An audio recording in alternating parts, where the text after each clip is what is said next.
My father's name is Floyd Alexander Nicholson. He hated Floyd, so everybody called him Nick Nicholson. He was very strong, worked very hard, but liked to have fun.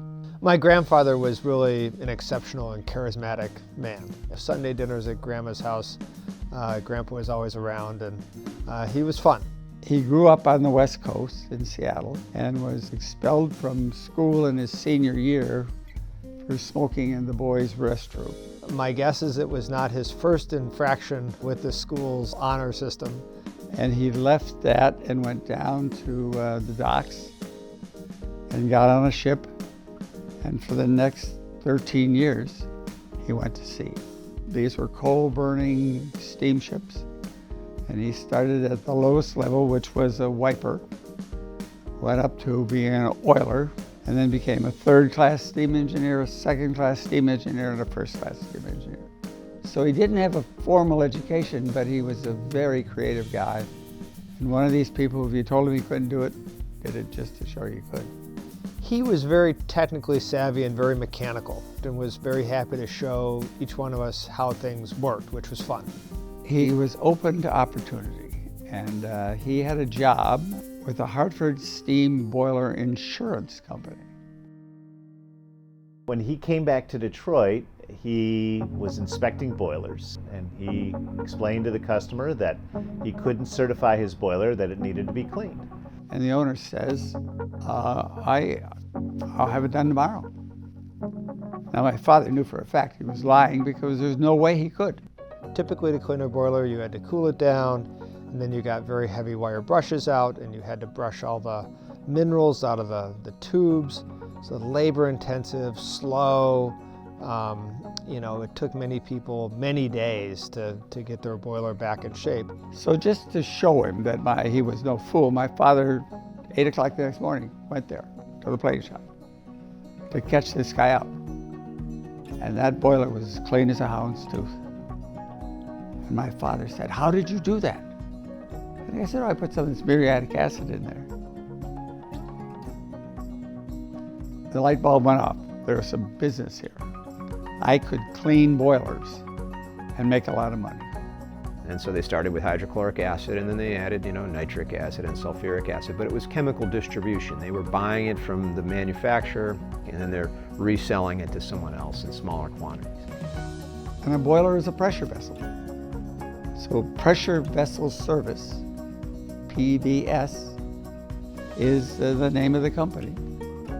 And as my father always reiterated to me, it says service. He was very interested in making sure his customers were happy. So that's how it began.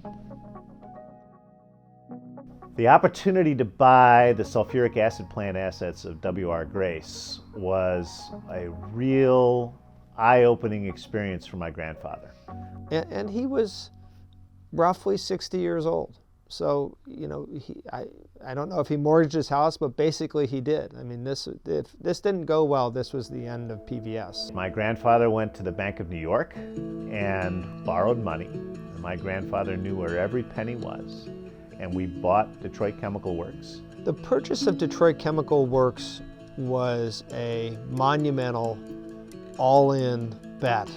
It was like the Texas Hold'em when the guy with almost no chips goes all in for this huge jackpot and wins.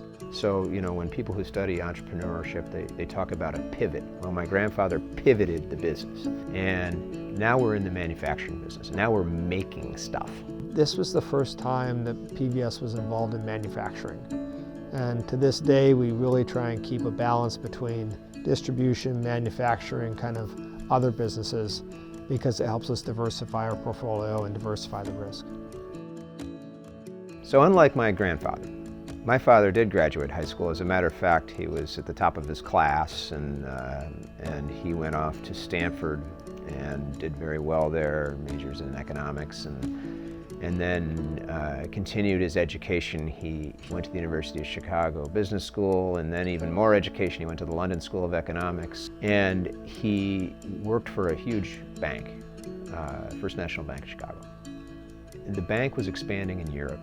At a very young age, they had him open a branch. He's like 20-something years old, and he opens the first branch in Dublin, Ireland. And then all of a sudden he gets a call from Nick. And out of the blue, and Nick saying, "You got to come home. I need you." My grandfather had told my dad that he had a choice.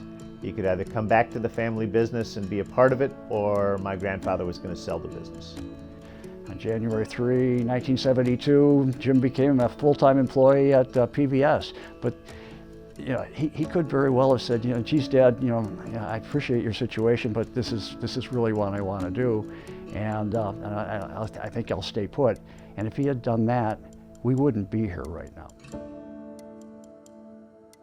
Well, my father saw an opportunity, and so he left a really good career at First Chicago, and he came back to Detroit and got started in the family business. His older brother Bob, was already in the business, and so the three Nicholsons, my grandfather, my Uncle Bob, and my dad, were running the business. My Uncle Bob was involved with sales, and my dad really ran the finance part of the side of the house. When I came back here, I was anxious to change things. He took tools that he learned in the banking industry, and understanding financials and numbers can really get you down to the basic core of the business. He could always read the numbers. If you can read the numbers, you can make a huge difference in a company. In 1977, when my grandfather passed away, it was very dramatic and very sudden. I came back here in '72 and my father passed away in '77, so I had 5 years to learn how he did business and learn why it was successful. My uncle and my father split the business, and my uncle took the Ohio portion of the business and my father took the Detroit portion. It happened very suddenly, and there was a division there of how to operate the company. When my father began with the company, it had the elements of a lifestyle company, that the company was there to support the ownership. He really had a vision of the opposite of management was there for the company, not the company was there for management. And he ended up buying his brother out and moving forward with the company, and continued to grow it year in and year out by purchasing other businesses or growing in different markets. And that's a philosophy he's really instilled in us in growing the business long term and make it a steadier business, a safer business, a better business for our customers. I think the other thing my father would appreciate is that we went international too. We didn't just stay. And that came from my experience in Europe and not being afraid of Europe. In theory, we went international in the 1970s, right? We went to Canada. We started Floyd Nicholson Chemical, or FanChem. So FanChem was our first, quote, international presence. We also had customers in Mexico when we started our ferric chloride operations in the 80s in a company called Prosi S.A. And Prosi was our joint venture partner in Mexico, and we worked with Prosi for the better part of a decade selling ferric chloride into Mexico. I'd say the real international expanded started in 1996 when a customer asked us to go with them to make a product in Europe for them, which is our ultra-high pure sulfuric acid. We still have that plant today in Ghent, Belgium. I think that was probably the most meaningful international expansion we've had. In 2001, we went to Thailand as a joint venture for also to expand our water purification chemistry for the Thai market. So we exited our joint venture because we had a conflict of interest, and we now own outright Siam PVS Chemicals, and we got to business in Thailand. And Thailand has been a wonderful place to do business. It helps being international, even though we're primarily a U.S. company, but we've learned some things about how to handle things more safely, how to look at processes that came out of Belgium and came out of Thailand. They look at things a little bit differently. They have different resources. So we've been able to kind of germinate good ideas across the company being international. Happy birthday, PVS Chemicals. Celebrating 80 years of PVS and knowing we have another 80 in us is what's exciting to me. I think it's important for everyone to know that, we have this 80-year history, and to know something about it, and to know that real people started it with real ideas. There were real near-death experiences. There were real problems. If you learn about your past, you're less likely to repeat mistakes in the future. It's nice to know at the 80-year mark, you take a health check and things are good. And we are growing and we are doing new things and we are recruiting first-class people, and we have a responsibility to leave it better than we found it, like all the people before us. If Nick were around today, right, Nick would not know what to do with this. He would think it'd be far too big. Right? Nick knew everybody. He knew every single person in the business.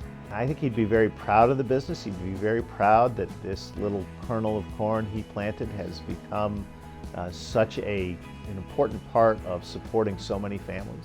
And I think he'd be happy that we still worked really hard to know our people and our customers and our suppliers like he did. It's all about people. Treat people with respect. I learned that from my father. Doesn't matter what job you have. You're important. You might be surprised on how it's grown and how it's changed. But in many ways, it probably hasn't changed that much. There's still a focus on, taking care of people, being safe, doing the right thing, and being entrepreneurial, being thoughtful, thinking about new things. Those were all strengths of his, and so I think he'd be proud. My grandfather worked in the merchant marines and traveled all over the world. And for him to start his business in 1945 on a little white brick building on Harper Avenue, and now to be selling chlorine cylinders in Australia, New Zealand, and Papua New Guinea, I think he'd be pretty impressed. I want people to know what we do is important, and it makes their lives better. That's why I have the tagline, Chemistry for Daily Life. Because if your cell phone works, if you went to the bathroom, if you drove a car, we touch so much of modern life. I feel good about that, and I feel good about how we do it. In the future, I'd like to see PVS evolve its chemistry, evolve its geographic markets, so we continue to grow and be a thriving business to give back to our community. We want to focus on chemistry that's going to make the world a better place. PVS started as a classic bootstrap startup. It adapted as times changed. It found opportunities, and it stayed true to its roots. We're a service business. We've wanted to be that all along, and we continue to be that today.